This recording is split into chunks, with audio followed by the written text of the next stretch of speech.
Bienvenida, bienvenido a Escalando Agencias, el programa donde hablamos de cómo hacer crecer empresas de servicio. Y además, bueno, venimos del verano, estamos en posverano, las barrigas las hemos crecido, porque al final está algo que tiene que pasar. Y yo le voy a preguntar concretamente aquí a mi partner in crime, Miguel de Bisiesto. Miguel, ¿cuál ha sido el postre favorito de este verano para hacer crecer la barriga? Que seguro has tenido el tuyo.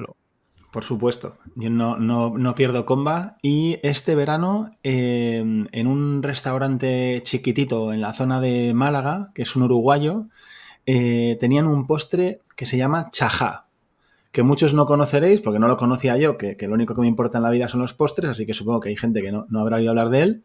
Y bueno, ellos lo hacían un poco a su manera, como quien hace la tarta de queso en un tarro, pues ellos lo hacían en un tarro y lleva todo sano, merengue, bizcocho, dulce de leche y melocotón. Wow.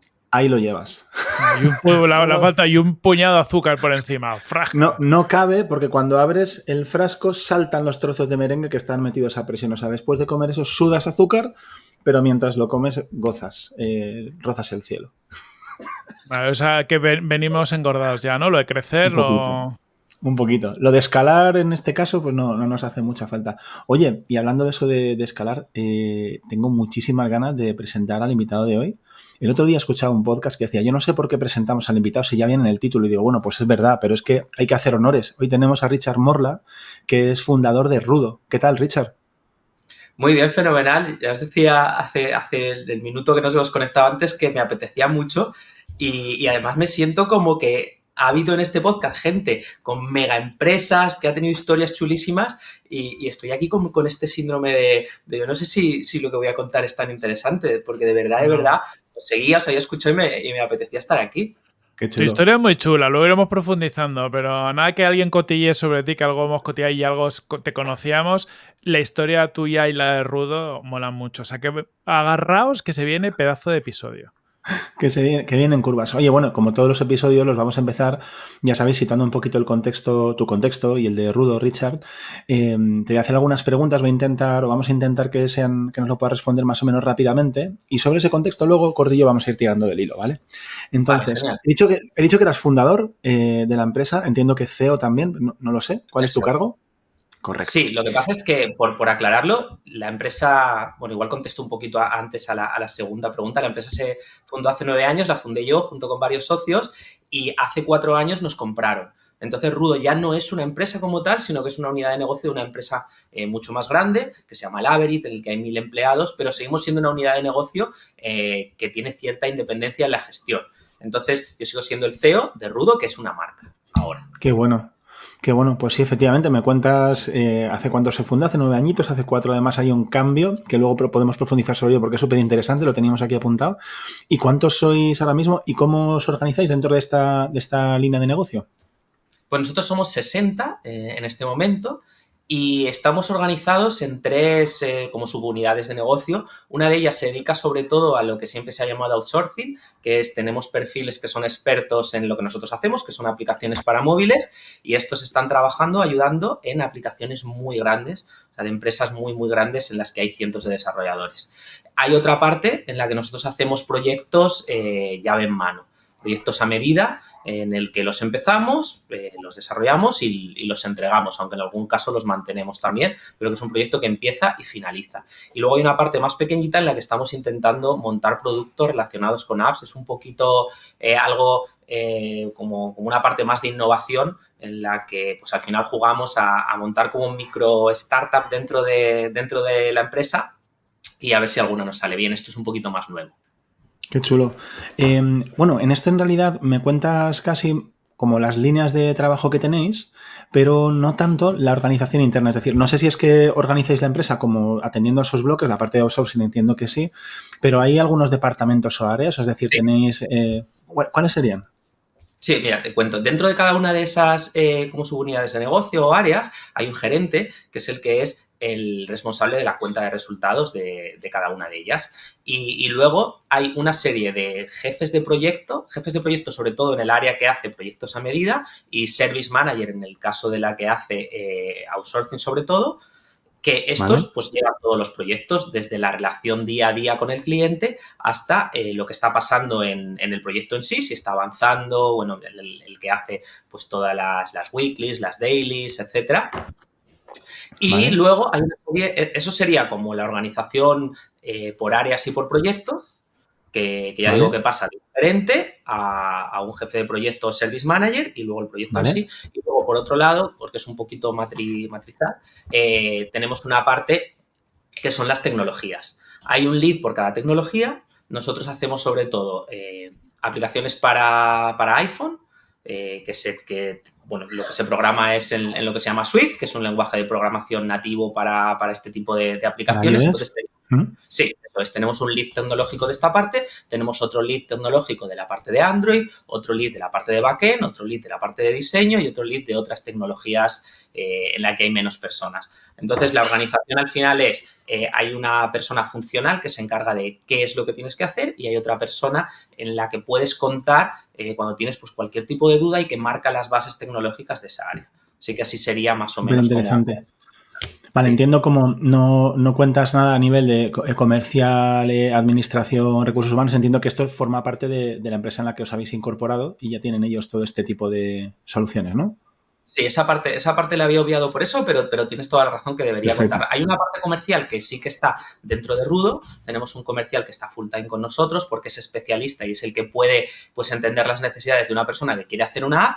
Y luego hay una serie de comerciales, como 30, que están en nuestra empresa matriz y que en ocasiones pues sí que nos pueden traer leads e incluso pues vender un proyecto completo y luego trabajan con nosotros junto con el cliente. Luego toda la parte de administración sí que está centralizada.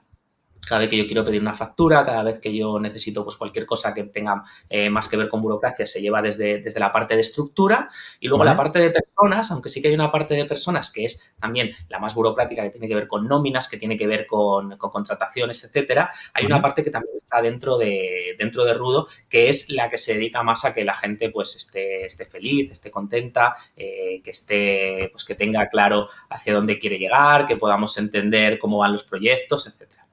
Fantástico, fantástico, qué chulo. Oye, de momento ya aquí hay muchas cositas de las que tirar. Si os preguntamos, Richard, sobre el número de clientes y cómo se distribuye la facturación, seguramente, no sé si me lo cuentas sobre esas 3 áreas que decías. Sí, pues más o menos nosotros ahora facturamos unos 3 millones, en torno al 70%, 65-70% viene de la parte de outsourcing y el restante viene de la parte de proyectos a medida. La parte de productos por ahora es un área de inversión en el que no estamos facturando porque la hemos creado este año realmente, hace poquito. En cuanto a número de clientes, tenemos bastante pocos. O sea, yo diría que de unos 30 clientes y de ellos, como 4 ya nos llegan a hacer el 60% de la facturación. Qué fuerte. Claro, tiene mucho que ver, entiendo, por esa parte de outsourcing, ¿no? Sí, al final el tema de las aplicaciones para móviles es algo bastante especialista y nosotros hemos pasado de un momento en el que cualquier persona quería tener su propia aplicación y tenías proyectos chiquititos a un momento ahora en el que todos usamos aplicaciones para móviles, pero usamos pocas. O sea, si tú te fijas las que tienes en tu móvil no tienes 200, tienes poquitas. Claro. Solo que las que usas haces un uso muy heavy. O sea, igual usas 10, pero usas mucho. Entonces, esas aplicaciones tienen que estar perfectas. Y en esas aplicaciones hay mucho dinero y mucha gente detrás. Entonces, ahí no hay tantísimos clientes en España que puedan permitirse tener 100, 200 personas en una app y que puedan permitirse, pues, ese gasto pues muy importante que supone al final. Entonces, por eso, llegar a esos clientes es muy complicado y una vez que llegas sí que hay una continuidad pues muy alta. O sea, como que casi es una colaboración indefinida. Qué bueno, pues justo por ahí te iba a preguntar, ¿no? De cara al tipo de facturación que tienen los servicios que hacéis, fíjate, yo estaba pensando que sería en la parte de outsourcing más de seguido, en la parte de proyectos más one shot, pero parece que hay como cierta continuidad. Cuéntanos y ya con eso dejo a Corti. Sí, en la parte de outsourcing, sobre todo, nosotros tenemos contratados personas. O sea, hay una empresa muy grande que tiene su aplicación en el que trabajan 100, 200 personas y de todas esas, pues hay algunas que pertenecen directamente a la empresa, hay otras que están contratadas por una consultora gigante, otras por una consultora boutique más pequeña, y al final se monta un equipo. Esos equipos, cada uno trabaja al final para hacer la aplicación mejor, pero no importa mucho quién es el que paga tu nómina al final. Y eso pues tiene una continuidad muy alta, porque al final eso son apps que se usan cada día y que siempre requieren mantenimiento, nuevas funcionalidades. Esa es la facturación que nosotros al final hacemos cada mes en función del número de personas y el número de horas que han hecho. Y luego los otros sí que son más proyectos one shot. Al final nosotros empezamos con el proyecto, cobramos un adelanto de lo que va a ser, y luego cobramos en función de hitos de entregas, y al final cuando se sube la aplicación a las Store de Apple y Google es cuando nos pagan el resto. Una vez se ha acabado, la mayoría sí que requieren hacer cositas, pero ya no es una facturación tan continua. Y luego, una de las cosas que pasa y que nos hemos ido dando cuenta es que pues, todo el tema de emprendedores y de startups que montan una app, muchas fracasan, como ya sabemos. Entonces, pues ahí se ha acabado lo que estábamos haciendo. Es algo que, como os digo, hace unos años todo el mundo quería hacer su app y todo el mundo se iba a hacer rico, pero es más difícil de lo que parece. Y sobre todo con los primerizos, que yo también lo fui, pues que creemos que vamos a montar una app, la vamos a subir y ya se la baja todo el mundo y ya nos hacemos ricos. Y no suele ser así. Así que esos proyectos sí que a veces son one shot. Y mira que yo prometo que igual el 80% de las personas que me llaman para hacer una app, yo les digo que no la hagan, ¿eh? Porque les informo de todo esto que suele pasar. Pero bueno, los emprendedores somos muy... Una vez que se nos mete una cosa en la cabeza que eso va a funcionar... No atendemos a razones. No atendemos a ningún tipo de razón, así es. No, total. Oye, viendo de estos datos también me trae la duda, ¿qué porcentaje de facturación tenéis en España? Y entiendo que hacéis también proyectos internacionales por lo nicho que es lo que hacéis. Pero la mayoría es en España, yo diría que un 95%. Vale. Durante algunos años sí que hemos tenido algún cliente en otros países, hemos tenido un cliente en Estados Unidos, en Suiza, hemos tenido un cliente en Alemania, pero en general es España casi todo. Vale, genial, mola. Me entra también duda con esta, claro, gran parte del negocio dices es outsourcing, al final es tener personas trabajando, ¿no? De rudo en otra compañía. ¿Cómo se gestiona la cultura, ¿no? Para que esa persona, porque creo que entiendo que ahí hay parte de la madre del cordero, ¿no? De esto, que se sienta de rudo, que tengas un contacto con esa persona, pero por otro lado su día a día va a estar muy ligado, ¿no? Entiendo por los objetivos de la empresa donde está contratado.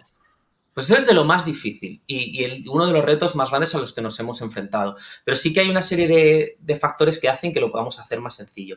Lo primero es que la mayoría estamos en Valencia, excepto un chico que está en Alicante, otro en Valladolid, otro en Palma de Mallorca. O sea, hay muy poquitos que no están en Valencia.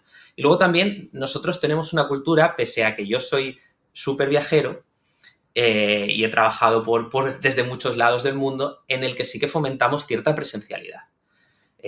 Bueno, luego os cuento un poquito más porque esto puede parecer raro, pero sí que intentamos que la gente un par de días a la semana sí que venga a la oficina. Aunque hay una cultura muy flexible en la que hay personas, para mí alguien que tiene 10 años de experiencia puede venir un poco cuando quiera, pero alguien que tiene 3 meses de experiencia considero que es mejor si viene. Esto de que la gente venga un par de días a la semana a la oficina ya hace que se mame cierta cultura. Y luego nosotros siempre hacemos un día a la semana una reunión para hablar del proyecto, que esto los desarrolladores y toda la gente que está en el proyecto ya lo hace con sus propios equipos, pero luego también hacemos una reunión a la semana por tecnología en la que uno aprende del otro. En general, casi todas las personas que nosotros tenemos contratados son programadores y a estos les gusta mucho... pues en general aprender y saber cosas nuevas y estar en las nuevas tecnologías.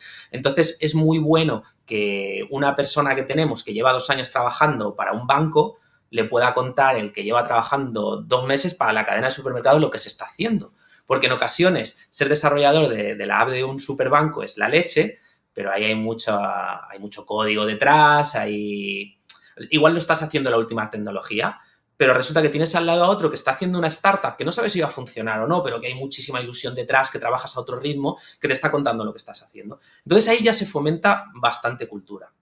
Y luego nosotros procuramos también que cada día que se está en la oficina pase algo que tenga que ver con unirse la gente. O sea, que tenga que ver desde hacer un almuerzo hasta que, pues sobre todo, fomentamos mucho que cada uno del equipo técnicamente dé una charla al resto de lo que está haciendo.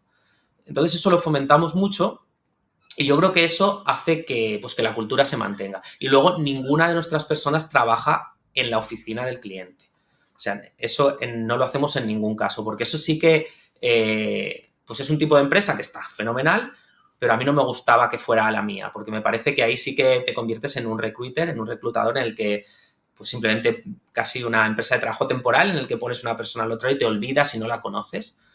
Y también hacia los clientes nosotros siempre decimos que eso no lo hacemos. O sea, que si alguien me pide ahora, necesita 2 desarrolladores súper expertos en una tecnología para una gran empresa y yo no los tengo, no los tengo. O sea, claro, tenemos que tenerlos.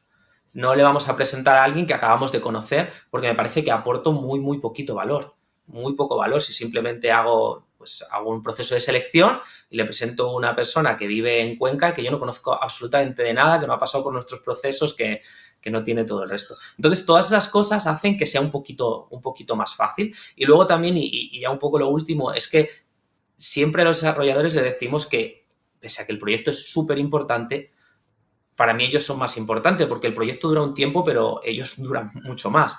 Entonces, si hay un proyecto que no gusta, se habla y con tiempo se cambia. O sea, el hecho de poder cambiar de proyecto, de no tener que decir, vale, las apps muy grandes, una persona se encarga de algo muy, muy pequeñito en general. O sea, de una sección muy pequeña. Claro, si haces eso durante 7 años de tu vida, pues es un rollo. Obviamente, por mucho que estés en una app que tenga 200.000 descargas. Entonces a esa persona decirle, tú luego vas a poder pasar por otro, que es de una startup pequeña. Luego vas a pasar por otro que es de ropa. Luego vas a pasar por otro que estás montando una cadena de hamburgueserías de cero. Eso yo creo que también hace cultura. Entonces un poquito con todo eso, aunque es muy difícil. Claro. No, es un reto, pero bueno, me gusta, por ejemplo, eso, ¿no? Que al final no estás en oficina de cliente. O sea, yo en otra vida he sido consultor trabajando en oficina de cliente y lo que dices tú, al final digo, ostras, aquí viene un señor de la compañía a la que me pagan la nómina una vez al Q, me dice hola y ya está, y esa es la única relación que tengo, ¿no? Entonces al final ahí es cuando se genera, ¿no? Esa más venta de carne tradicional, es donde sí que se genera una gran distancia, ¿no? Con tu compañía. Totalmente, totalmente. Y eso, pues hay empresas que se les da muy bien, solo que, lo que digo, no quería como que fuera eso a lo que yo me dedicara. Sí que quería que tuviéramos una cultura pues que tenga que ver con muchos factores, pero que sí que fuera propia y que la gente que le gustara pues pudiera estar cómodo, aunque esté trabajando para un gran cliente. Claro. Oye, ligado con esto, que también me parece un reto, ¿no? Es cómo vas creciendo, ¿no? Porque entiendo lo que has dicho, ¿no? Me viene un cliente, oye, tengo capacidad, no tengo capacidad, pero claro, si quiero crecer la empresa, tendré que ir creciendo capacidad. ¿Cómo os planteáis este crecimiento de ir incorporando gente a los equipos para que conozca vuestros procesos, para luego tener capacidad disponible para abordar nuevos procesos? Por lo menos en nuestra experiencia siempre es un equilibrio complejo, ¿no? El entender dónde... Claro. Es súper difícil porque al final cuando tú tienes una persona, o sea, tú tienes que tener como un pool de personas que no están haciendo un proyecto todo el día, o sea, a tiempo completo, para poder tener disponibilidad si llega una oportunidad. Entonces ahí es donde lo que hemos hecho es crear esta unidad nueva que desarrolla productos propios y es complicado, pero sí que lo que hacemos es que tengamos personas como demás desarrollando estos productos propios que creemos que en el futuro sí que nos van a venir muy bien y si una vez un cliente pues tiene cierta necesidad, poder jugar. Nosotros podemos jugar o con las personas que están haciendo proyectos a medida, que yo puedo tener 3 desarrolladores, 4 desarrolladores, 5, pero igual en un momento puedo tener 2 y no afecta tantísimo a la fecha de entrega si está bien organizado. Entonces con eso podemos jugar un poco y luego nosotros, cuando nosotros empezamos, que luego os cuento si queréis un poco, no teníamos un duro, no teníamos nada. Yo venía de haber montado otra cosa y de que iba fatal. Entonces, nos contrataron un proyecto y cuando nos contrataron el siguiente necesitábamos más personas y no teníamos dinero para contratarlas. Entonces, pues nos fuimos a gente de prácticas. Y esa gente de prácticas lo que hicimos es ponerlas a un lado de uno de los desarrolladores y que fueran su sombra. Absolutamente su sombra. O sea, vas a estar, no per programming, sino que vas a estar con él yendo al baño, todo. Y se aprende muchísimo así. Y luego los contratamos. Entonces eso lo venimos haciendo desde entonces. Es una cosa que llamamos Academy, que sé que hacen otras empresas. En marzo solemos tener entre 10 y 20 personas de prácticas a las que durante 3 meses, que son sus prácticas obligatorias, las que tienen que tener para pasar sus estudios, les enseñamos a programar en una tecnología. O sea, es gente que sabe un poquito programar, pero no es especialista en absoluto, viene de estudios solo, o sea, no ha programado profesionalmente. Y durante 3 meses a full, 8 horas al día con un tío al lado, le enseñamos a programar algo muy específico. O sea, tú vas a programar solo Android. Y al final de los 3 meses contratamos, pues, en función de proyectos, etcétera, pero contratamos a una gran mayoría, casi cada año, y esas personas se quedan como un poquito en cantera, van haciendo proyectos internos, van haciendo cosas y luego se van incorporando a la rueda. Entonces, es un poco la forma en la que conseguimos crecer. Me gusta, me encanta cómo lo planteáis, tiene todo el sentido. Hay una forma de ir formando, ¿no?, a la gente e incorporarla, que bueno, me lo apunta para aprender, para aplicar cositas. Richard, has hablado también de tus inicios y aparte, yo es de las cosas que más he leído sobre ti, ¿no? Tu historia y tal, y mola porque, por lo que has dicho antes, ¿no? Tú eras uno de esos startuperos con una idea loca, creo que intentaste además varias cosas, como toda la vida de emprendedor, ¿no? Pues con sus éxitos, sus fracasos y demás, y después de un patacacillo, conectas con Rudo y toda esa historia está conectada. La historia es muy molona, pero me gustaría que nos la contaras tú, que la cuentas muy bien. Claro que sí. Pues yo trabajaba en una empresa de alimentación en marketing. Estudié publicidad y relaciones públicas, nada que ver con tecnología, no sé ni qué hago aquí. Y al acabar encontré trabajo en una empresa de alimentación, en la parte de marketing, que es lo que me gustaba. Estuve ahí unos años, pero tenía ahí como un gusanillo dentro que me hacía que quisiera montar algo. Pero todavía no sabía qué. O sea, no tenía claro qué podía ser eso lo que yo quería montar. Era algo que tenía ahí. Y pues por las circunstancias más raras que te puedas imaginar, es que un día se me ocurrió presentarme a un casting para ser el presentador de Operación Triunfo. Me encanta. Mientras yo era ejecutivo con mi traje, mi camisa, iba cada día ahí a la empresa a trabajar como marketing manager, se me ocurrió presentarme a este casting. No me seleccionaron, pero sí que llegué como a la final. Ahí conocí a un chico que era muy majete y muy listo, muy listo, que luego empezó a trabajar en una revista, que resulta que la revista estaba cerquita de donde yo trabajaba y yo me iba por las tardes a verle y siempre me hacía esperar. Siempre me hacía esperar cuando nos íbamos a tomar algo. Entonces yo me quedaba allí en la redacción y me flipaba, porque yo venía de un mundo súper serio y tenían ahí una redacción donde entraban cantantes, donde había póster por las paredes, donde pasaban como cosas que era como la antítesis total. Y me encantaba y le preguntaba mucho de qué iba eso del negocio de las revistas. Empecé a colaborar con ellos escribiendo alguna página. El caso es que me enteré de qué pasaba allí y un día mi amigo, cuando voy a verle, me dice que cierra la revista y fue como, tío Antonio, esto lo montamos tú y yo. Esto lo montamos nosotros. Digo, tú sabes de hacerla, de fabricar la revista, o sea, de hacer los contenidos, porque llevo un par de años ahí. Digo, yo sé de marketing y esto lo montamos nosotros porque estoy seguro de que lo podemos hacer, porque esto es una empresa que tiene muchos gastos y muchos gastos fijos sobre todo, y yo creo que nos los podemos ahorrar casi todos. Nos podemos ahorrar la oficina, nos podemos ahorrar un montón de trabajadores. Esto con un ordenador y en casa lo montamos. Y lo hicimos y nos fue súper bien. Nos fue muy bien. Junto con otra socia, pues en 3 años estamos facturando 3 millones de euros y teníamos 25 empleados. Y fue muy bien. Yo dejé mi trabajo, por supuesto. Es de estas historias que todo te va fenomenal. Luego escalamos a tener como 6, 7 revistas. Y nada, bueno, llega un momento en el que las cosas no van tan bien, ya llevamos como 5 años porque está la crisis de 2008, Internet llega y nuestros lectores dejan de leer revistas de papel y se ponen a mirar Internet. Yo no sabía cómo hacer para una redacción de 25 personas pagarla con Internet, o sea, con anuncios o con un modelo online. Y yo quería cerrar, mis socios no, y les vendí mi parte. Entonces, estaba yo ahí diciendo, yo soy la leche. Digo, he vendido mi empresa, me fui a hacer un máster a Estados Unidos y a China Y al llegar se me ocurre montar con el dinero, porque ahí pues no me forré, pero bueno, estaba guay. Y digo, voy a montar una tienda de ropa porque a mí me gusta mucho la ropa, una franquicia, así me entretengo un poco, luego busco otra vez trabajo y me busco otro socio que había conocido en el máster. Y ahí todo lo contrario, nos va de culo. O sea, fatal. Pero fatal. No vendíamos ni un tercio de lo que nos habían dicho en la franquicia. Y eso hace que tengamos que despedir a toda la gente que trabajaba. Bueno, eran 5 personas. Y ponernos mi socio y yo ahí 11 horas y media todos los días a doblar camisetas. Entonces se bajó un poco el subidón este que tenía yo de que todas las cosas me iban a ir muy bien. Y nada, 2 años doblando camisetas hicieron que al final consiguiéramos pagar pues todo lo que habíamos destrozado, o sea, toda la inversión que habíamos hecho. Y ahí no se me ocurre otra cosa, porque no encontraba trabajo, que apuntarme un fin de semana en una aceleradora de empresas, una incubadora de aquí de Valencia que se llamaba Demion, para montar una startup. Yo no sabía lo que era eso, o sea, no tenía ni idea. Me voy ahí un fin de semana y alucino. Digo, pero esto es la leche. Digo, ¿por qué no conocía yo esto? Esto de que montas algo, luego se lo vendes a Facebook por 100 millones, te hace rico, montas otras cosas, te dan el dinero a otros. Y digo, esto es la leche.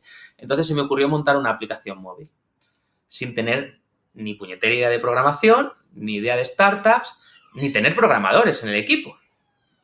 Y nada, allí que me puse, constituimos junto con la aceleradora, pero eso no iba por ningún lado. Conseguimos algo de financiación, se nos acaba el dinero, monetizábamos 3 euros al día y nada, llega un momento en el que ya no era sostenible. Yo no tenía ni un euro porque la tienda de ropa me había ido muy mal, con esto me había ido fatal y no estaba cobrando. Y dijimos, vamos a ver si hacemos apps para otros. Y sin tener nada más que nuestro ordenador, junto con mi socio y el equipito que teníamos de haber montado nuestra propia app, conseguimos un cliente. Bueno, un cliente después de yo tirarme un mes entero buscando por todos los lados empresas que quisieran contratarnos su app, teniendo en cuenta que no habíamos hecho más que la nuestra previa. Y eso era un poquito difícil. Eso era bastante complicado porque todos nos decían, ¿qué habéis hecho? Y era, pues solo hemos hecho una para nosotros. Pero conseguimos un cliente. Y lo hicimos bien. Bueno, lo hicimos como si yo hiciera algo. Yo solo lo conseguí, pero yo no soy programador. El equipo lo hizo bien. Luego nos dieron otro cliente. O sea, conseguimos otro cliente.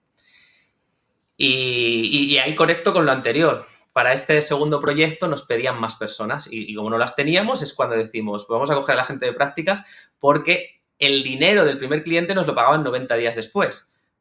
Y en esos 90 días estábamos en el que no teníamos nada. Estábamos en la Universidad Politécnica de Valencia, que tienen una parte en la que dejan espacio a emprendedores, y ahí nos habían dejado una mesa, trajimos a toda la gente de prácticas y es las que se pusieron uno al lado de otro, luego los contratamos y ahí poquito a poco pues fue yendo mejor. Y perdonad que he hablado muchísimo, he contado la historia súper larga. ¿Qué va? Es que mola mucho. Yo creo que también es un poco inspiración a la gente, ¿no? Oye, muchas veces en esta vida hay que echarle narices, arriesgarte y jugar el juego de aprender, ¿no? Me encanta cómo habéis resuelto eso de, oye, segundo cliente, no tengo recursos, me busco la vida, pero claro, como poco tengo el conocimiento, o un poquito más que el resto, de cómo abordar esto. Así es, sí, así fue tal cual. Y además la empresa la montamos en una tarde. O sea, yo recuerdo perfectamente que estábamos en la universidad y decíamos, tenemos que cerrar la startup, esto no va a ningún lado, ¿dónde vas a encontrar trabajo tú? ¿Dónde tú? ¿Yo qué voy a hacer? Yo no sabía ni qué hacer. Yo digo, es que yo iba a buscar trabajo en la hostelería, no encontraba trabajo. Porque al final había hecho tantas cosas diferentes que no encajaba en ningún lado concreto y de startup no sabía tanto. Y fue ahí cuando dijimos, vamos a darle otra oportunidad, vamos a montar una empresa, vamos a hacer algo para otros. Algo de servicios que no sea tan escalable, que no sea tan molón. Y nos juntamos y dijimos, venga, un nombre, algo que no esté registrado. Pusimos un montón de nombres, salió rudo, no tenía nada que ver con apps, ni tampoco mucho sentido porque no suena ni bien. Y dijimos, el punto es no está registrado. Monta una web y di que somos una empresa de Valencia líder en desarrollo de aplicaciones para móviles, que somos la leche. Tú ponlo ahí todo y hicimos unas fotos de donde estábamos en la universidad, como si fuera nuestra oficina, de toda la oficina grande, lo pusimos todo ahí y yo me puse a vender. El rectorado. Y todo eso, somos la empresa líder y ahí a vender y no,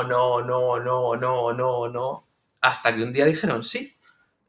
Y fue así, ¿eh? Y al principio duro porque no teníamos dinero ni para nosotros. O sea, pero de verdad que ahí, o sea, yo lo digo así, no teníamos dinero. Yo en ese momento estaba viviendo en casa de mi socio. Mi socio, sus padres tenían una casa y me dejaron una habitación en esa casa para poder vivir ahí porque yo no podía pagarme ni un alquiler. O sea, cuando digo que no tenía nada. O sea, y de la tienda, como habíamos conseguido que fuera un poquito bien, cobrábamos cada uno como 150 euros al mes. Que era lo del bus, el bono bus, era el gasto más grande que yo hacía. Entonces, aunque habíamos conseguido el cliente, que el primer cliente nos pagó 3.800 euros, que para nosotros era una locura, todavía no nos había llegado. Entonces estábamos cada día como, por favor, que llegue la transferencia, que llegue la transferencia. Qué guay. Oye, Richard, yo creo que has dicho, ¿no? Nos ponéis a buscar clientes y había mucho no. Pero yo creo que es uno de los grandes retos para mucha gente cuando arranca una agencia es encontrar sus primeros clientes. Pues por lo general la gente es como artesana de lo suyo. Oye, pues yo sé UX, yo sé hacer aplicaciones. Pero claro, el arte de la venta es otro rollo. ¿Cómo enfrentaste tú la búsqueda de esos primeros clientes? ¿A dónde te fuiste? ¿Qué fuiste a hacer para conseguir, aunque sea esos primeros nos? Que tener nos ya significa estar en el mercado, al menos. Pues yo en ese momento ya empezaba a descubrir que LinkedIn era una herramienta. Esto hace 9 años, que tampoco había tanta gente ahí en LinkedIn. Y yo empecé a descubrir que por ahí se podían conseguir cosas. Entonces, básicamente, yo escribía, yo qué sé, a 40 personas al día. Les escribía por ahí, les decía que si podían necesitar una aplicación y la mayoría no me contestaban, muchos me decían no, pero era una cosa tan sencilla como ir añadiendo gente escribiéndolo.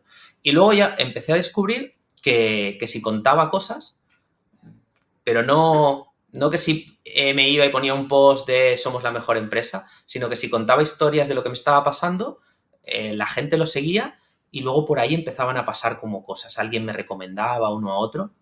Y entre esas dos cosas, del directo LinkedIn, tengo una empresa, ¿quieres contratarme? Hasta el empezar a subir contenido en ese momento que casi cualquier cosa que subías lo veía un montón de gente porque no había mucha gente haciéndolo, eso es lo que nos dio los primeros clientes. Y nosotros también necesitamos pocos. O sea, al final no somos un negocio de volumen, somos un negocio que al principio, igual el primer año tuvimos 4 clientes.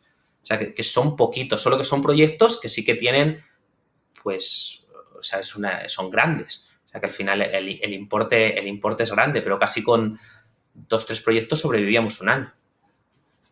Qué maravilla. ¿Y cómo eso ha ido creciendo, no? Hasta el día de hoy, que entiendo que ya tenemos volumen, ¿seguís viviendo? Entiendo que gran parte, ¿no? de referencias de clientes y tal, pero ¿tú cómo abordas para crecer el negocio la llegada a nuevos clientes? ¿Hacéis marketing, hacéis más fuerza comercial? ¿Crecéis simplemente en orgánico? ¿Cómo lo planteas? Pues al principio, como te digo, era yo el único comercial. Bueno, yo hacía de todo, como haces cuando empiezas, pero yo era el único comercial y hacía mucho, pues intentar buscar apps grandes que me gustaran y ofrecer mis servicios. Lo que pasa es que no lo conseguíamos. Era muy difícil que alguien grande confiara en nosotros. Entonces, acabamos descubriendo como nuestro nicho, que era otras empresas mucho más grandes que sí que tienen esos clientes, pero que no tienen suficientes programadores. Entonces acabamos convirtiéndonos un poquito en marca blanca de muchos de los grandes. O sea, la típica consultora de 5.000 empleados que ha vendido un proyectazo gigante a otra superempresa, pero que luego no tiene suficientes programadores, y ahí sí que conseguíamos llegar. Nos contrataba a nosotros para hacer partes de eso.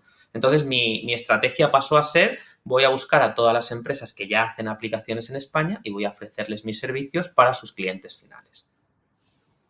Y eso fue relativamente sencillo, porque al final me saqué alguna lista de todas las que había, que puede haber 1.000, no, ni siquiera, igual hay 500, y fui escribiéndolas uno a uno. Y luego en Valencia, que es más sencillo, que había 10 o así, intenté reunirme con todos los directores, CEOs, en función de cómo fueran de grandes, de todas ellas. Y eso me fue súper bien. Hay mucha gente que piensa que hablar con la competencia como que es malo, pero es la leche. Y además la gente es súper generosa, al menos en mi experiencia. O sea, yo me iba cuando éramos nada, 3 o 4. Me iba a una empresa que eran 15, que para mí eso era espectacular. Y le decía al CEO que si se podía reunir conmigo, al fundador, y la mayoría de las veces me decía que sí. Me iba a tomar una Coca-Cola con él y me contaba todo. Pues haz de esta manera, como muy generoso.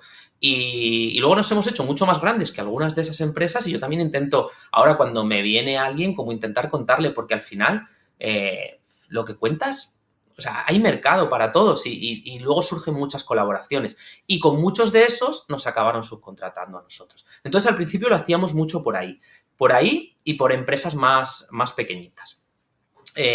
Luego también pasó que cuando llevábamos como un par de años y éramos pues igual 15 personas o así, yo venía de una época mala, de toda esa época en la que no habían ido las cosas bien y la empresa estaba creciendo, pero a un ritmo no súper rápido, pues bueno, sí, o sea, pasamos en 2 años a ser unos 15.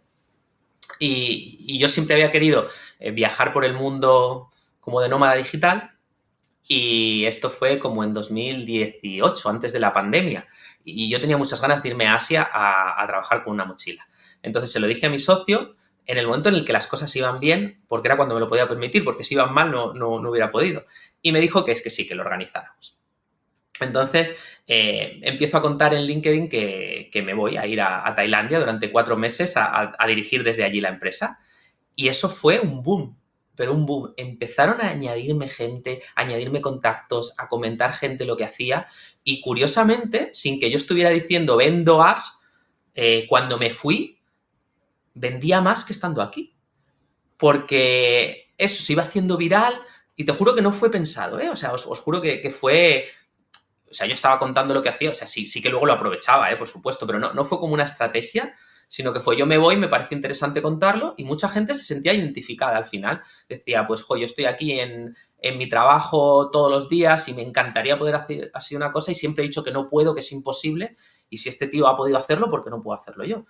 Y un montón de gente me empezó a decir, oye, desde voy a dejar mi trabajo y voy a dedicarme a esto que les decía, ten cuidado, hasta pues me voy a coger un mes y lo voy a hacer, mi mes de vacaciones lo junto, hasta me voy a coger una excedencia 3 meses e irme. Y ahí empezamos a vender bastante, pues por gente que llegaba directamente a mí, que me decía, oye, quiero hacer mía. Y luego poco a poco nos fuimos dando cuenta de que los proyectos one shot eran más difíciles e intentamos llegar a más grande, pero nos costaba mucho. El cambio sustancial fue cuando nos compraron. Cuando nos compramos, ahora aunque éramos unos 20, llegamos a una empresa mucho más grande y en un año nos duplicamos prácticamente, porque pasamos a tener acceso a clientes muchísimo más grandes que ya eran clientes de Labyrinth, nuestra empresa matriz. Claro, que es una parte de la gracia de las integraciones, ¿no? Al final, oye, ellos ya tienen clientes, ¿no? Con capacidades que no pueden cubrir y tú de repente entras ahí. Hablando de esta parte de integración, a mí siempre... No, la duda de luego, ¿cómo opera, no? ¿Cómo cambia el Richard Moore, la CEO de una compañía independiente, a ser una unidad de negocio entre un grupo que tiene la ventaja, ¿no? De repente, pues tengo fuerza comercial, capacidad de vender, pero claro, entiendo que de repente ya no eres tú solo, ¿no? Ya de repente pues tienes que cambiar. ¿Cambia mucho? ¿Se nota mucho ese cambio? En mi caso se ha notado menos, por suerte, pero podría haber sido de otra manera. O sea, yo cuando empezaron a llegarnos ofertas de compra, yo nunca pensé que nos iba a llegar una oferta de compra, porque éramos una empresa de servicios, no escalable, etcétera, pero sí que empezaron a llegar y todas de empresas más grandes. O sea, empresas más grandes que querían, al final, pues tener un grupo de programadores como nosotros. Y cuando empezaron, yo decía, buah, si vendemos esto se va a destrozar, va a ser diferente, yo me voy a convertir otra vez en lo que era al principio, en un trabajador así más gris, etcétera. Pero bueno, al final mi socio y yo lo hablamos y nos pareció interesante y nos incorporamos. Y cuando al principio, perdona que lo estoy contando un poco mal, cuando nosotros nos incorporamos y firmamos, seguíamos estando en nuestra propia oficina. Nosotros seguíamos teniendo una oficina en la universidad, pero ya era grande para los 20 que éramos. Firmamos y luego teníamos que trasladarnos, dejar la oficina e irnos a la nueva. Y para mí eso era la prueba de fuego. Para mira, cuando nos vayamos aquí, nuestra empresa Labyrinth tiene una oficina pues tradicional, con mesas blancas, con un montón de puestos. Y yo decía, si yo me los llevo allí, que nosotros éramos todos los frikis que te puedas imaginar, con todos los estereotipos, con los Funko, con las máquinas recreativas, con todo, con las pistolas Nerf. O sea, lo teníamos todo, ¿eh? No nos fallaba ninguna. Buena feria teníais montada allí, ¿eh? Eso es. Y yo digo, ¿qué hacemos? Yo digo, si me los llevo allí, es que los mato. Y resulta que, como fue en plena pandemia, tenía Labyrinth, nuestra empresa matriz, una oficina que no estaba usando nadie. Una oficina como para 40 personas. Y yo le dije al CEO, que es mi jefe, déjanos ir a esa oficina y déjanos tunearla un poquito. Y vamos a mantener nuestra marca por ahora. Y él, que fue muy listo y que creo que lo sigue siendo, dijo, haz lo que quieras. Haz lo que tú quieras. Y allí que nos fuimos, con todas nuestras historias, nuestros pósters de anime y todas estas cosas. Y allí montamos todo y lo hicimos un poquito como nuestro reino. Y desde entonces, lo bueno es que sí que nos han permitido mucho seguir haciendo lo que hacemos. Afortunadamente, porque ha habido un gran crecimiento. O sea, ha sido como aprovechar pues una gente, bueno, digo más joven, yo tengo 46 años, pero en la mayoría del equipo le duplico la edad.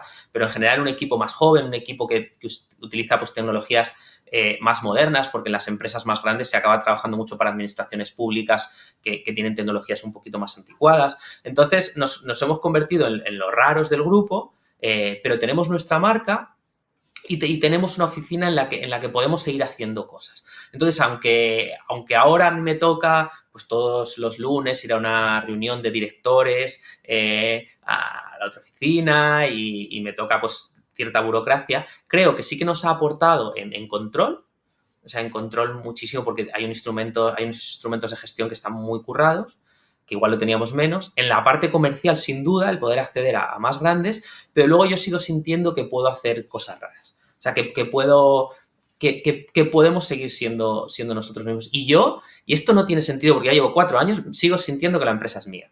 Que esto ya igual es una disfunción mía, ¿eh? Pero os juro que sigo sintiendo que es mío. Y eso que yo ya no tengo, yo tengo un porcentaje ahora de la empresa matriz, pero Rudo no es una empresa en sí. Pero me sigo levantando cada día como si fuera emprendedor. Y entiendo que algún día eso se me pasará. Joder, pues ojalá Bueno, no. no, ojalá no, y mola que lo tenga, ¿no? También Sí. quizás, ¿no? El tener un poquito la matriz ayuda también, ¿no? A no desalinearse con el tiempo, que no se acabe de ir, ¿no? Esa magia. Sí, eso es. Jolín, oye, yo estoy escuchando con muchísima atención y además la historia me parece una pasada y todo este proceso. Pero claro, o sea, yo aquí he venido a ser egoísta. Richard, tengo una empresa de 13 personas y mucho de nuestros ingresos vienen por trabajos one shot. Como has pasado por ahí y estáis ahí en algunos casos, de hecho, cotillando vuestra página, he visto que teníais incluso alguna herramienta como para intentar valorar el alcance. Entiendo que es una manera también de captar un primer lead, ¿no? Sí. Tío, ¿cómo se estima un alcance? ¿Cómo lo hacéis? ¿Qué habéis aprendido en este tiempo? Para, desde el principio, o sea, ¿qué proceso seguís y cómo intentáis darle consistencia a esas primeras previsiones que van a marcar luego también cuánto y cómo cobras? Sí. Pues mira, al principio lo que hacíamos era, nos llegaba un cliente, nos decía, tengo una idea de aplicación, y yo los dividía en los que ya tenían cierta experiencia y en los que no tenían ninguna. Con los que no tienen ninguna es muy complejo, muy, muy complejo alinear expectativas. Porque alguien que no tiene ninguna, aunque tenga el dinero, quiere que le monte un Facebook. Y yo le digo, que es que en Facebook trabajan 1000 tíos todos los días. ¿Cómo yo te voy a hacer desde Valencia un Facebook? Es que no es posible. O sea, no hay ningún tipo de posibilidad. Es como si con una carretilla tú me dices que te monte el aeropuerto de Dubái. Es que no hay posibilidad. Y eso era muy complicado. Entonces le empezaba a decir que no podía montarlo en Facebook, que le tenía que montar un producto mínimo viable relacionado con una red social, si ese era su negocio, pero que tenía que tener muchas menos cosas. Entonces nos reuníamos muchas veces para ir quitando, para ir viendo qué es lo que realmente necesitaba su cliente y sobre eso poder estimar. Pero era muy complicado por esto, porque no tenía la experiencia previa. Con los que sí que tenían experiencia previa sí que se estaba un poquito más alineado, pero los emprendedores tendemos a enamorarnos de nuestro negocio y a querer nuestro producto, a enamorarnos del producto y querer que nuestro producto tenga 200 cosas, todas las automatizaciones. Entonces siempre se hacía muy complicado estimar. Y muchísimas reuniones, al final montábamos un documento de 30 páginas en el que decíamos todos los tipos de notificaciones que iba a tener, todo lo que iba a pasar, pero se hacía demasiado complejo. Entonces, poco a poco, lo que fuimos haciendo es que cuando alguien llegaba, les teníamos como que decir, mira, lo primero que tenemos que hacer contigo es un proceso en el que vamos a hacer la usabilidad de toda tu aplicación. Pero esto te lo tengo que cobrar, porque esto es un trabajo. O sea, vamos a hacer horas contigo, bastantes horas, en las que vamos a montar pues, un documento de Figma con todas las pantallas y bocetos de todo lo que va a ser. Y aquí tú ya sí que me vas a poder incluir todo lo que quieras porque esto digamos que es un dibujo. Pero esto te lo tengo que cobrar. Y una vez que ya tengamos ese dibujo, que yo siempre digo que son los planos de la casa, ya te digo lo que cuesta construirlo. Y además es variable. Yo siempre pongo este ejemplo de la casa. Yo le digo, una vez que tú tienes diseñado en un documento con el arquitecto que en la tercera habitación vas a tener un gimnasio, ya puedes decidir si ahora te compras todas las máquinas y si estas son las últimas de la marca Tecnogym o si te compras unas por AliExpress. Entonces aquí igual. Yo ya tengo diseñado cómo va a ser tu aplicación y ya vamos a ver ahora cómo lo vamos haciendo y el precio va a ser en función de eso. Si tú quieres que te ponga todas las funcionalidades con un nivel de calidad 10, pues te va a costar esto, pero también lo puedo hacer con un nivel de calidad 3 que sirve. No siempre se tiene que tener un Ferrari, puedes tener perfectamente un Skoda y que te lleva al mismo lado. Entonces ahora lo que hacemos, Miguel, es eso, es siempre que viene alguien que tiene una idea nueva, yo te tengo que cobrar primero por hacer un proceso de diseño, un proceso de prototipado. Y lo bueno es que eso sí que, y puedo decir cifras, o sea, sí que lo tenemos como más o menos estandarizado, que eso puede costar 4, 5, 6.000 euros, depende si es una mega aplicación, puede ser 10.000 euros, como esa fase inicial. Y entonces nos facilita mucho, porque cuando viene alguien y nos dice, quiero hacer una app, yo le digo, vale, lo primero que tienes que hacer es esta parte. Y eso luego te va a servir, porque si no te gustó yo como lo he hecho, luego te puedes ir a otro desarrollador. Pero necesitas ese plano. Y ya te voy a decir el precio. En función de, o sea, en una conversación de 1 hora ya te voy a decir el precio. Y si tú tienes dinero para pagar eso, es que entiendo que eres mi cliente. Si no tienes para pagar eso, no eres mi cliente y puedes optar a otro tipo de soluciones, como puede ser hacer una web o utilizar una empresa que haga plantillas o no code o todo este tipo de tecnologías. No sé si te he contestado del todo. Me has contestado absolutamente, vamos, es súper útil lo que has dicho y además esta parte interesante, ¿no? Cómo dar este precio directamente. Tienes tan claro dónde aportas valor y qué procesos tienes que seguir para que tu cliente se incorpore, que esto también sirve para cualificar a tu cliente. Oye, sí. Si te encaja bien, si no, voy a buscar a otra persona que sí que le encaje. Entonces, me gusta mucho y me parece súper interesante. Lo que me ocurre, ya te digo, o sea, aquí voy a aprovechar, esto es una consultoría que te estoy robando en este momento, claramente. Qué bueno. Claro, cuando empezamos este tipo de conversaciones, hay 2 puntos que quiero comentar contigo. Uno, ¿cómo sé si el cliente tiene experiencia? Porque la empresa puede parecer que tiene experiencia, pero casi siempre las empresas desde fuera se ven muy chulas y tendemos, por lo menos yo, tiendo a sobrevalorar las capacidades de quien tengo enfrente y a veces luego me doy cuenta de que no tiene tanta experiencia. Entonces, a veces, bueno, de repente no tiene tanta experiencia como pensaba y, oye, lo bonito es que puedo aportar más de lo que pensaba. Lo feo es que a veces he dado cosas por hecho que me han creado problemas.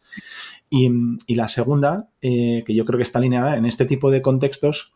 Vale, bien, son 4 y 6.000 euros para empezar, pero ¿cuánto me va a costar? Necesito saber necesito poder venderle a mi jefe que si esto van a ser 50, van a ser 100 o si van a ser 30 y además necesito que más o menos esté acotado, ¿no? O sea, esa idea de dame un rango de precios, a mí siempre me cuesta muchísimo salvarla, ¿no? No sé si es algo a lo que te enfrentas o si, oye, lo tienes tan claro y lo utilizas también a lo mejor como cualificador, ¿no?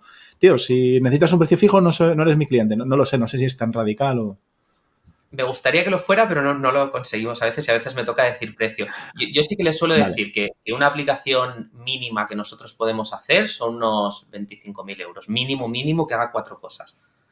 O sea, eso es como el mínimo. Y que de ahí hacia arriba. Y yo luego les pongo ejemplos a veces y les digo, mira, esta app que hemos montado ha costado 70, esta app ha costado 150. Y luego también a veces les pongo ejemplos de lo que hacemos para las grandes en la parte más de outsourcing. que digo, pues al final a una empresa grande tener un desarrollador senior pues le está costando 70, 80, 90 mil euros. Si pones 10, pues ya sabes cuánto te cuesta la aplicación, no es tan difícil. O sea que voy un poquito por ahí. Y en ocasiones pues sí que digo, pues si lo quieres hacer en nativo, nativo significa que tienes que hacerlo para iOS y para Android por separado. Y digo, pues si pones una persona de cada, una persona de backend, una persona de diseño, 6 meses, pues multiplica. Entonces es como, sí que esa orden de magnitud se puede dar un poco. Yo también siempre digo mucho que en ese diseño es en el que vamos a ver lo que va a costar y que es bastante adaptable, pero sí que desde esos mínimos. Genial. Pues oye, tengo apuntada desde antes de empezar una segunda pregunta que tiene también que ver con mis dolores. La primera, creo, definir el alcance, que es un juego al que jugamos todos los días, una especie de cuerda de equilibrios, ¿no? De equilibrista. Y hay otra que yo creo que también es otro juego de equilibrio y de comunicación constante, que es cómo gestionamos los retrasos. Has comentado que cobrabais un importe inicial, un importe final y un prorrateo de alguna manera por hitos. Nosotros lo hacemos igual. Entonces me he sentido muy identificado y, bueno, a veces puedo meter la pata y tardar más por algo que había estimado mal o porque no he sido suficientemente eficiente, por lo que sea, ¿no? Pero en muchísimos casos, cuando trabajas con un cliente, el cliente tiene sus propios procesos y tiene otras prioridades y a veces su propio trabajo interno hace que te retrases. Cuando hablabas que tenías unos 30 clientes, pues, bueno, no hace falta hacer mucho encaje de bolillos para entender que aunque sea un porcentaje el que se está trabajando por proyectos, a la que 2 o 3 se retrasen, 3 o 4 de repente tengan más prisa y vayan cambiando un poco sus necesidades, coordinar esos cambios de tiempos, esos retrasos, es muy complejo. Por lo menos para nosotros, Richard, lo es. ¿Tienes algún aprendizaje que me pueda ayudar? ¿O simplemente lloramos juntos? Lloramos juntos. Es súper difícil. O sea, para mí eso donde más me preocupaba antes, sobre todo, era en la parte económica, en el que, claro, no lo cobras y tú tienes que seguir pagando. Y tú creías que ibas o sea, por la parte de tesorería era donde más se me complicaba, pero ahora, al tener esa parte más de outsourcing, sí que es más sencillo porque hay como un flujo de dinero constante, o sea que por ahí más fácil. Y luego, en mi caso, como sí que tenemos un equipo que se encarga, donde hay unas 18 personas que sí que se encarga solo de estos proyectos, pues más o menos sí que puede coger tiempo de uno, coger tiempo de otro y lo acaba resolviendo, pero no siempre. Porque si tú tenías pensado acabar algo en abril y al final el cliente no te entrega una de las partes que tenía que hacer por múltiples razones y tienes que esperar 2 meses, se te lía toda la planificación ya que habías hecho. Y en ese caso sí, yo creo que solo queda lo de llorar. O sea, sigue siendo un encaje de bolillos constante. Que requiere comunicación, mucha mano izquierda, tanto con equipo como con cliente y... Sí. Nosotros todas las semanas hacemos una reunión No me ayudas, Richard, no me ayudas. Esto no te ayuda en nada. Todas las semanas hacemos una reunión de planificación junto con los gerentes de las diferentes áreas y los jefes de proyecto y montamos qué va a estar haciendo cada uno en la siguiente semana. Y es un encaje. Nos hemos montado ahí como una aplicación interna para ir pasando como gente de un lado a otro, pero sí es, vale, tú vas a estar en esto, pero por la mañana haces esto, se ha retrasado, ponte con este otro proyecto que no tiene fecha de entrega tan pronto. Sí, es ese encaje de bolillos. Pero no, aquí no te ayudo nada, Miguel. A mí. Joder. Oye, Corti, no quiero acaparar. Dale. Si tienes otra, dale. Claro, yo todas las que se me ocurran. Ahora que cuentas justamente esto de la aplicación interna, Richard, claro, viene un poco la idea de cómo estamos dedicando tiempos, ¿no? ¿Es esa misma aplicación que recoge los tiempos que estáis dedicando? ¿Hay algún sistema que viene de esta empresa matriz al que hayáis tenido que acogeros de algún modo? O, bueno, la pregunta al final es ¿cómo conseguís entender cuál es la dedicación de vuestros equipos en cada momento, en cada proyecto, para luego aprender? Sí, en ese caso sí que se utiliza Jira, que es el software de Atlassian, que es un poquito el estándar en desarrollo de software, y ahí pues todas las personas tienen unas tareas y estas tareas tienen unas estimaciones de tiempos, unos tiempos reales y todas las personas tienen que imputar en las tareas que hacen. Entonces esto es este sistema de control que os decía antes que sí que nos ha ayudado mucho, porque nosotros cuando estábamos por nuestra cuenta lo habíamos intentado, pero era más difícil, no éramos tan sensibles en este caso de como ahora que hay que imputar. O sea, no puedes no imputar. a final de mes tienes que tener todas tus horas puestas y tienen que estar a un proyecto, etcétera. Y ahí pues sí que cuando empieza el mes ya sabes en el anterior exactamente la rentabilidad de cada uno de los proyectos, de lo que deberías hacer hacia el siguiente, si los tiempos se te están yendo, si no se te están yendo. Ahí sí que hemos aprendido muchísimo. Súper interesante. Y venga, voy a por la última. No prometo que sea cierto. La parte de, oye, empezamos a trabajar en un proyecto y una vez voy profundizando en él, o bien cuando he terminado o bien durante el proyecto, encuentro oportunidades. Si tú eres una persona muy enfocada en negocio, como parece que eres, Richard, un poco por tu background y el papel que ocupas en la compañía, pues es muy probable que estés muy atento y descubras que, pues eso, que hay una oportunidad, que de aquí se puede sacar otro proyecto, porque puedes aportar un valor extra a la compañía. Pero cuando las personas que están trabajando en el proyecto pues tienen un perfil más técnico, por supuesto los hay más enfocados y menos a negocio, pero suele ser un poco difícil. ¿Son estos jefes de proyecto, service manager, las personas que están encargadas de descubrir ese negocio? ¿Tienen algún tipo de objetivo que se esté ayudando como compañía a generar un mayor negocio con los clientes que ya habéis conseguido? ¿Cómo lo manejáis? Pues en este caso, yo la verdad es que ahora estoy muy poquito en los proyectos, entonces sí que es verdad que no puedo hacer esa parte. Y sí que son los service manager y los jefes de proyecto los que están en el día a día. En nuestro caso, pues se ha dado una circunstancia que no digo que sea positiva ni negativa, se ha dado que la gran mayoría no son técnicos, son personas de administración de empresas o de gestión y que no son programadores. Quizá viene dado porque igual como yo no lo soy, pues ahí me ha dado la sensación, mi socio es programador, bueno, el que era mi socio, que ahora es nuestro CTO, él es técnico. Y yo es mi mejor amigo además y tengo miles de conversaciones con él. Y él ahí me dice, ahí me flipa programar. A mí me gusta ponerme mis cascos y programar. Y odia la burocracia, el tener que poner tareas, temas estos de gestión. Y él siempre me dice que no entiende por qué un programador para progresar tiene que meterse a gestionar. Porque dice, si es que si tú has estado estudiando una carrera durante 5 años y te gusta eso y luego tienes que hacer unas gestiones que en ocasiones tiene una parte muy burocrática, aunque sí que es verdad que se puede aportar, o sea que cuando tienes un jefe de proyecto que sabe técnicamente, pues aporta otras cosas. Y entonces, no sé, quizá por eso, pues como que al final los que nosotros tenemos sí que tienen esa visión más de negocio. Y luego en el proyecto siempre procuramos que haya alguien potente técnicamente que yo creo que cubre esa parte que no puede cubrir. Entonces va por ahí. Estos no tienen o sea, sí que hay un objetivo para todos ellos que tiene que ver con el volumen de negocio que se hace y unos bonos relacionados con eso. Pero luego también en todas nuestras reuniones de planificación está nuestro comercial interno, el que tenemos dentro, que es el que va entendiendo cómo van los proyectos y va viendo, pues preguntando todo el rato de hay negocio ahí, hay negocio ahí. Entonces es un poquito eso. El que está más en el proyecto va contando a nuestro comercial lo que pasa y él identifica oportunidades y las lleva. Yo en ocasiones también lo hago. ¿Perdona? No, perdona tú. Es el comercial entonces el que extrae, digamos, las oportunidades y inicia esas conversaciones de nuevo negocio, aunque sean clientes ya existentes, ¿no? Eso es, sí. Eso es. Qué curioso. Ok. Qué guay. Pues sí. Sí. Qué chulo. Sí. Estoy tomando muchas notas, Richard. Qué bueno. Te digo, hoy me estoy ahorrando una pasta, ¿eh? Bueno, luego, Richard, que te pase la factura. Que me pase la factura, ¿eh? Sí.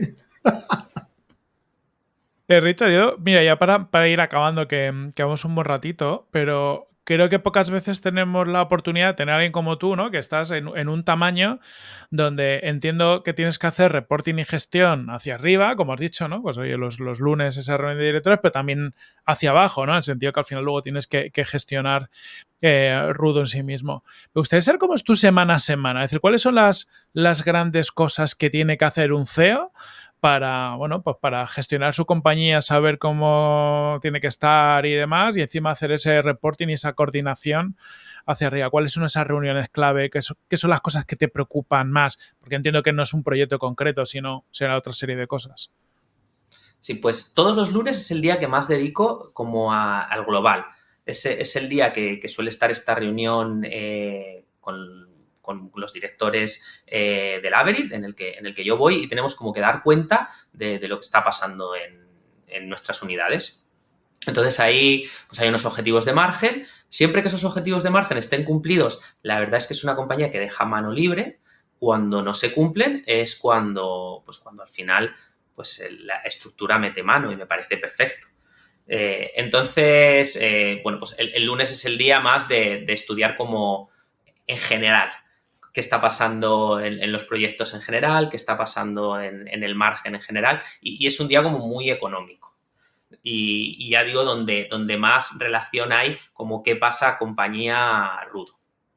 El resto del día, porque eso es más por la mañana, pues al final acabas haciendo gestiones y mis semanas, bueno, luego el jueves es el día que tengo reuniones con todas las unidades de negocio. Cada una de las 3 tiene un gerente, entonces tengo una reunión de media hora en el que vemos todos los proyectos y cómo está yendo la rentabilidad de ellos y, bueno, una final de mes en el que además de eso vemos el apartado de tesorería, si se están realizando las facturas correspondientes, si se están pagando, etcétera, etcétera. Pero eso tiene que ver ya como más interno de cómo está yendo la unidad más de outsourcing, cómo está yendo la que hace proyectos, cómo está la de productos. Y luego tenemos una conjunta en la que vemos pues todas las áreas que puede haber en común.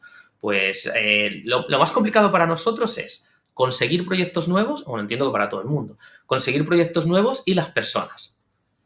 Que las personas estén contentas. Entonces yo creo que mi trabajo un poco por los dos. O sea, digamos que yo el jueves tengo el conocimiento de todo lo que está pasando con cada proyecto y las rentabilidades de cada uno.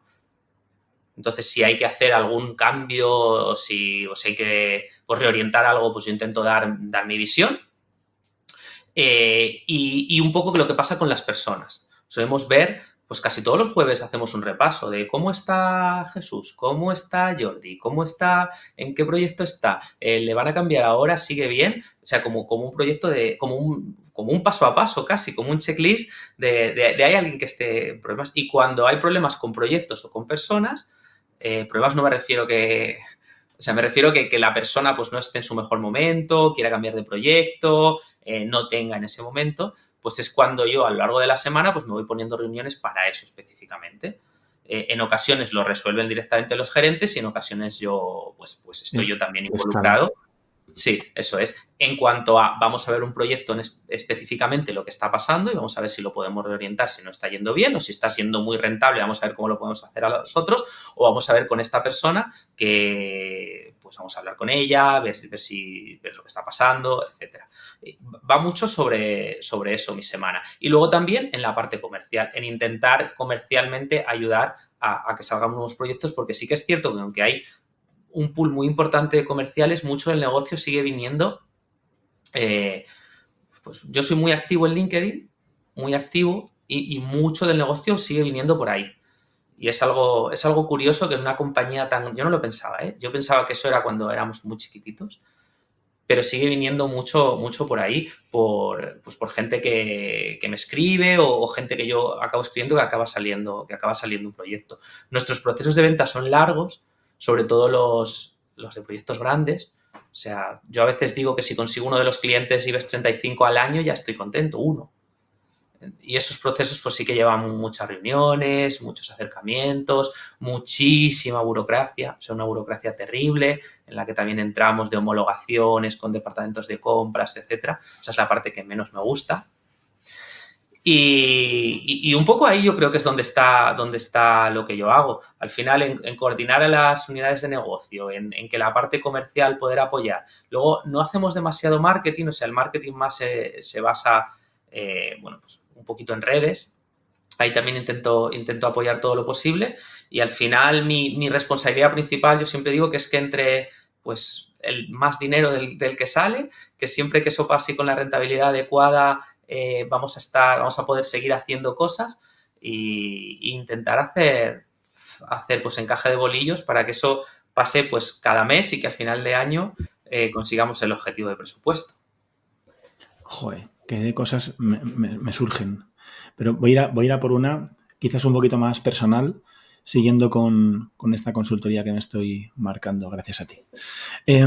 La idea es, por lo que me cuentas, si resumo así en plan bruto, como si estuviéramos tomando una birra, y te preguntaba por tiempo cómo es tu día a día, tal, lo que nos acabas de contar es, estoy en todos los marrones, tengo que presentar cuentas todos los lunes, tengo que revisar lo que hace todo el mundo para ver, no, porque tú bueno, no que porque lo hagas tú, sino porque tengo que estar pendiente de tal, a ver dónde algo se rompe, dónde puedo apoyar, dónde puedo aportar, tanto en las personas, que es complicadísimo, porque además, cuantos más somos, más pequeños problemas tenemos, pues desde Sí. pequeñas preferencias a pues, situaciones complicadas personales. Y encima, además, tengo que traer clientes, ¿no? Me siento en una situación parecida dentro de una estructura distinta y a mí a veces me pasa que no soy capaz de gestionar correctamente mi energía. Tengo mucho ímpetu, pero a veces me desbordo, ¿no? O sea, digamos, y me doy cuenta cuando me he pasado. He entregado tanto, doy mucho, sirvo como un poco de muro de contención y de repente me doy cuenta de que estoy reventado. Y, hostia, es que llega marzo y ya no llego a junio, ya no tengo energía para llegar a las vacaciones. Y esto a veces redunda en que es talante que uno intenta tener siempre pues muy positivo, buscando tal, como estás todo el rato viendo errores, viendo problemas, recibiendo tal, estás teniendo una idea de tu compañía que a veces es contraria a la realidad, porque estás tan enfocado en los problemas y entonces a veces alguien te viene con un problema y yo ya estoy pues un poco a la defensiva, me lo noto, ¿no? Me noto, no sé si la gente por fuera lo nota, pero yo sí, yo noto que estoy más a la defensiva, que estoy más cabreado porque no paro de ver problemas, ¿no? Entonces, bueno, entiendo que no es una cosa que me pase a mí solo. ¿Cómo llevas esto, Richard? ¿Por talante simplemente lo llevas bien? ¿Hay algún trabajo que hayas tenido que hacer a nivel personal que te esté ayudando? Pues a mí Dame tus hay... secretos. Sí, pues yo os he comentado antes, mi socio con el que empezamos Rudo, con el que empezamos la startup anterior y luego Rudo, es mi mejor amigo, le conocí en el máster que hice en Estados Unidos y ahí nos hicimos súper amigos porque al final era como un gran hermano de estar mucho tiempo en el mismo sitio y yo creo que mucho tiene que ver con él. Yo todos los días me voy con él a dar una vuelta alrededor de la manzana o al Mercadona que está a 10 minutos a comprarnos algo de almuerzo y para mí ese ratito en el que él, que es infinitamente más reservado que él es un tío técnico, más analítico, y que el pobre del rato que vamos hablando, yo hablo el 95% y él el 5%, yo voy haciendo ahí mi terapia con él, cuando acabo digo, oye, qué bien estoy ahora, y el pobre no ha hablado, a veces, el pobre no me ha dicho nada, no me ha solucionado nada, pero yo prometo que es que si no fuera por Fer, habría pasado momentos terribles. El pobre me hace de psicólogo. Pero lo bueno es que sí que entiende. No es como si se lo cuentas a alguien que no entiende tus problemas. Entiende todos, o sea, él los conoce todos. Él no es el responsable de resolver la mayoría, porque él ya tiene bastante con lo que resuelve técnicamente, pero sí que sabe de qué hablo, verbalizarlo y cagarme en todo con él de lo que está pasando o alegrarme, me sirve muchísimo. Así que yo que digo que los socios es de lo más difícil que tienes en una empresa, en este caso, pues la verdad es que me salva la vida por ahí, ¿eh? Qué bueno. Jolín, qué buen punto. Pues nada, si me estás viendo, José, vete preparando, que se viene charla diaria porque me ha dicho Richard que esto funciona. Dale, inténtalo, iros todos los días a tomar una cerveza o simple... No, yo siempre hago el paseíto. A mí me encanta lo de paseíto. De hecho, yo hago muchísimas reuniones paseando, que flipan a veces los que entran nuevos, que les digo, vamos a reunirnos, vamos a dar una vuelta. Y es genial porque no tienes el móvil delante, no tienes el ordenador delante, tienes que estar atendiendo a la otra persona porque es que te está mirando. Y eso es súper bueno. Yo se lo aconsejo a todo el mundo, que se vaya a pasear con gente del trabajo y que hablen y comenten. Estoy de acuerdo. Joder, el otro día vi que por ahí comentaba Tony de Viva Conversión, que han estado por aquí también, que se hacía, o sea, digamos que ocupaba durante el año, se aseguraba de ir a visitar como ellos están parte en oficina, parte en remoto, a distintos compañeros y se iba a dar un paseo con ellos o hacer algún plan con ellos. También me parece una idea buenísima y muy relacionada, ¿no? No Sí, sé. sí, totalmente. Muy buena, muy buena. Qué chulo, Richard. Pues a mí también me parece muy chulo. Yo lo hago mucho, nosotros estamos en remoto y yo hago muchas reuniones internas andando también. Y como poco lo dice Richard, lo de estar más foco estás porque no tienes o sea, al final te guardas el móvil en el bolsillo, yo voy andando y dices, bueno, estás foco a lo que escuchas, o sea, el móvil. Y como que yo gano más energía. Pues no estás ahí sentado todo el día y al final acabas como teniendo poca energía. Pues Sí. yo creo que, Miguel, no sé si tienes una última pregunta, pues no creo que acabamos por lo alto con este consejo de señores, señoras, levantarse, irse a andar con los equipos, darse un paseo, conectar, soltar un poquito también toda esa tensión con los socios y verbalizar las cosas, que esto es duro, pero se puede, ¿no? Y salir, a mí me gusta mucho, yo animo mucho a la gente a que salga, a que viaje, a que cuando no está trabajando, que no se acuerde del trabajo, que cuando esté en vacaciones, que no tenga el móvil, que no tenga el ordenador. Yo antes he dicho que yo me fui 4 meses por ahí y que luego he contado que la empresa tiene presencialidad, que puede parecer raro, pero una de las cosas chulas que yo creo que hacemos, por ejemplo, el otro día, hace ya 3 semanas, Aitor, un chico del equipo, se ha ido a Japón durante 3 meses a teletrabajar desde allí. Y ahora, la próxima semana, Aina se va también un par de meses allí. O sea, como que yo creo que, ya te digo que hay flexibilidad y depende de las personas. Pero que a mí me da la sensación de que para estar más contento, alguien que tiene 19 años, 20 años, 21, que venía a la oficina un par de días es positivo, aunque es más cómodo estar en casa, pero que es positivo en ese momento de la vida, pero que luego tenga la libertad de que si se quiere ir 3 meses a teletrabajar desde cualquier lado del mundo lo puede hacer.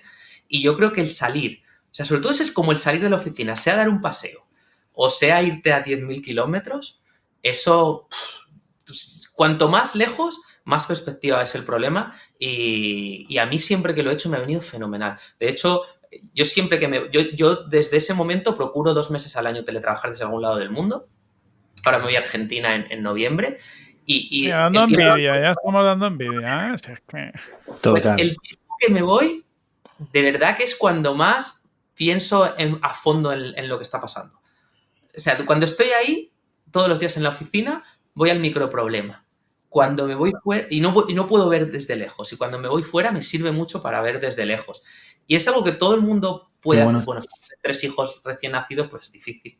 Pero si no es algo que se puede hacer, yo se lo animo a todos, ¿eh? Y a vosotros, no sé si lo hacéis alguna vez, igual no podéis 3 meses, pero que os cojáis y os digáis, voy a buscar un sitio en Tailandia, una islita allí, y me voy con mi mochila 2 semanitas, te cambia la vida. No, tiene que tomar nota. Sí, Miguel ha dicho que va a venir a Castellón al menos un par de días. Eso es un comienzo. A ver. O sea, que no es Tailandia, pero bueno, hay cosas chulas. Empieza por ahí. Es verdad que no es Bali, pero bueno, nos vamos a tener que conformar y no creo que estemos a disgusto.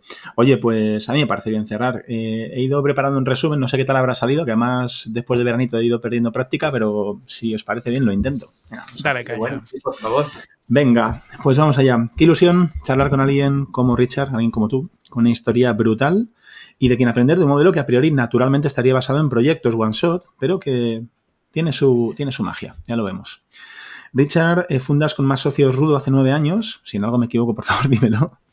Y hace 4 sois comprados por Laverit, convirtiendo la empresa en una unidad de negocio que factura actualmente unos 3 millones de euros, de los cuales un 65-70% es outsourcing especializado y el resto viene a través de proyectos, aunque nos avanzas que tenéis un área de innovación y creación de micro-startups, ¿no? De pequeños proyectos de innovadores. Actualmente sois alrededor de 60 personas con las que brindáis servicio a alrededor también de unos 30 clientes. En vuestro caso, con una facturación bastante concentrada porque más o menos 4 clientes suman el 60% de la facturación. A nivel de organización, aprovecháis departamentos transversales de administración, personas, comercial, legal, y dentro de la unidad os organizáis con gerentes y jefes de proyecto o service managers por tipo de proyecto. Además, tenéis agrupaciones por tecnología que tienen un líder por cada una de ellas, como por ejemplo iOS Switch, Android, Backend, diseño. Profundizando en la parte de outsourcing, nos cuentas que vuestro equipo no trabaja en la oficina del cliente por principio. Ha sido muy interesante escucharte, para proteger la cultura, para garantizar el valor aportado. Y que tenéis un modelo híbrido en el que las personas van algunos días a la semana a la oficina y que esto fomenta también compartir conocimiento entre los equipos, que es algo que es muy importante para vosotros porque por el perfil técnico que tenía la gente del equipo es algo que aprecian mucho, ¿no? El que se comparta información. De cara a resolver el reto de disponibilidad y ocupación que tenemos todas las empresas que estamos ahora mismo en este sector, comentabas cómo esta idea de tener proyectos propios os ayuda a poder jugar con vuestros recursos. Pero, si nos vamos un poco al principio, nos cuentas cómo, sin tener recursos, lo que hicisteis fue incorporar equipo junior que hacía de sombra y que esto había dado lugar a la iniciativa que ahora llamáis Academy, en la que especializáis a gente en unos 3 meses en una tecnología específica que os permite hacer llegar a talento y hacer crecer, también os permite hacer crecer al equipo. Yendo a tu historia, así un poquito más personal, nos cuentas cómo empezaste en marketing, en una empresa de alimentación y que luego por una serie de carambolas acabas deslumbrado por el negocio de las revistas y acabas iniciando un negocio con un par de socios creando diferentes revistas con quien alcanzas un equipo de alrededor de 25 personas, negocio del que sales en un momento dado y acabas metiéndote en una franquicia que no acaba tan bien, ¿no? A pesar de esa idea de cuando salen las cosas bien que nos creemos que somos un poco superhéroes, ¿no? No que lo digas tú, sino yo creo que nos pasa a todos. En un momento dado también descubres Demium como una aceleradora y dices, oye, vamos a ver esto del modelo de startup, ¿qué tal? Y sin conseguir en este caso pues que fuera sostenible, pero es en ese momento cuando conseguir vuestro primer cliente para hacer apps, un poco casi como por supervivencia. Y es donde empieza esa construcción poco a poco de Rudo. Me encanta además que Corti lo hayas llamado el juego de aprender. Esto de darnos tortas, ¿no? Y en ese juego, uno de los aprendizajes que nos transmitías es sobre cómo vender, ¿no? Y nos contabas cómo es importante sobreponerse a todos esos noes. Casi has pasado por encima, casi sin darle mucha importancia, pero qué importante es, ¿no? Que nos digan que no, y que puedas sobreponerte. Y cómo descubriste que compartir cosas de cómo funcionabais, de cómo hacíais, de tus retos, te hacía llegar a clientes. A carambola también, ¿no? En tu caso, en vuestro caso, nos contabas que hacían falta pocos clientes, pero que estos deben ser de gran envergadura y que poco a poco, a la hora de escalar, lo que necesitasteis fue encontrar un gran nicho. En este caso, vuestro nicho fue ver cómo trabajar de marca blanca para consultoras que quizás sean más grandes, os daba la oportunidad de llegar al negocio que necesitabais. Y cómo descubrirlo os ha permitido enfocaros en encontrar, pues oye, ¿cuáles son estos clientes? Hagamos una lista y vayamos a atacarles directamente. Nos cuentas también como curiosidad cómo compartir tu historia de un viaje, como nómada digital, había pegado un boom y os había hecho llegar a mucha gente y lo que había aumentado también vuestro impacto en ventas. Algo que al principio pues era un poquito inesperado. Repasando el recorrido, valoras cómo al vender, en el momento de la venta en el que os incorporáis a vuestra empresa matriz, llegan clientes más grandes y es un momento clave donde aumenta muchísimo vuestra capacidad y vuestro tamaño. Si profundizamos en ese cambio, nos cuentas que es una suerte también que no hayas notado tanto cambio a nivel de gestión, de sensaciones como fundador, a pesar de ese miedo inicial de que no saliesen bien las cosas, ¿no? Probablemente, pensaba yo mientras te escuchaba, también por haber podido conservar esa identidad que tenéis. Que parece que, apuntaba por aquí que probablemente los buenos resultados ayudan a que mantengáis esa buena independencia, tal como comentabas, ¿no? Y a que sigáis pudiendo hacer las cosas diferentes. Como me interesa mucho saber cómo manejáis el alcance, te pregunto y me cuentas cómo dividíais entre gente con experiencia y no. Es decir, cuando llega un cliente, ver cuánta experiencia tienen en el proyecto que se están metiendo. Y me contabas cómo especialmente la gente con poca experiencia es muy complicada y tenéis que sentaros con ellos a quitar cosas para intentar hacerles entender, oye, vamos a hacer un producto mínimo viable. Que incluso con gente con más experiencia hacéis el mismo trabajo, pero que la conversación es un poquito más fácil. En vuestro aprendizaje me decías cómo empezáis por un proceso de creación de experiencia de usuario, flujos de la aplicación, que permite construir lo que llamabas esos planos, ¿no? Unos bocetos, que ya sí que permiten dar un precio que al que normalmente aplicas cierto variable. Oye, podemos hacer todas estas cosas, pero como hay varias formas de hacerla, pues también puede tener distintos precios.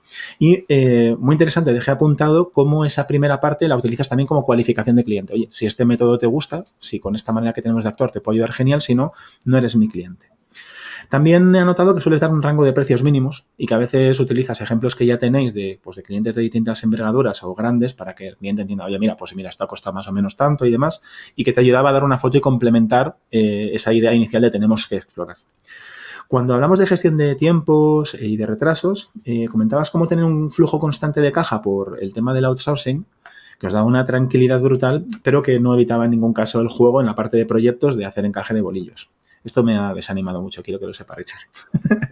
De cara a gestionar proyectos, recursos, tareas, me has dicho que lo hacéis con Jira de forma centralizada con el resto de la compañía y que habéis muchísima importancia en imputar horas para no perder el conocimiento del trabajo que vais realizando.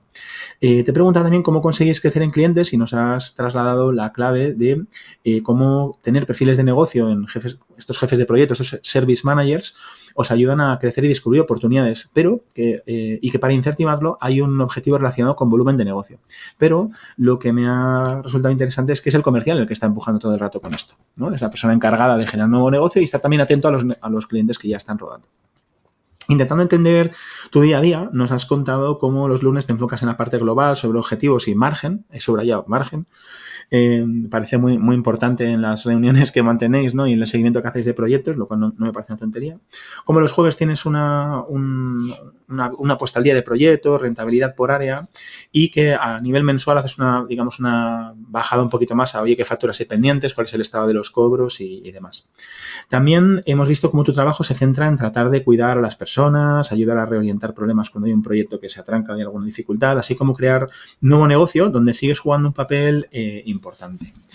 He tenido que preguntarte sobre la gestión de problemas y retos a nivel más emocional y de energía, y me contabas la importancia del rato de terapia que te aporta la relación con tu socio o ex socio, no sé cómo llamarlo, y ahora compañero, y cómo compartir rato día a día con él es clave. Y hemos visto, pues oye, qué importante es levantarse, andar, compartir, salir, desconectar, para luego poder hacer frente a los marrones y a la presión del día a día.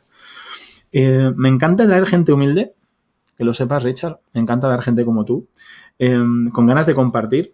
Y ya lo he dicho, pero es que además de un buen rato me llevo una consultoría. O sea, que es que yo hoy salgo muy, muy contento. Así que, tío, gracias, muchísimas gracias por unirte, por compartir tu historia.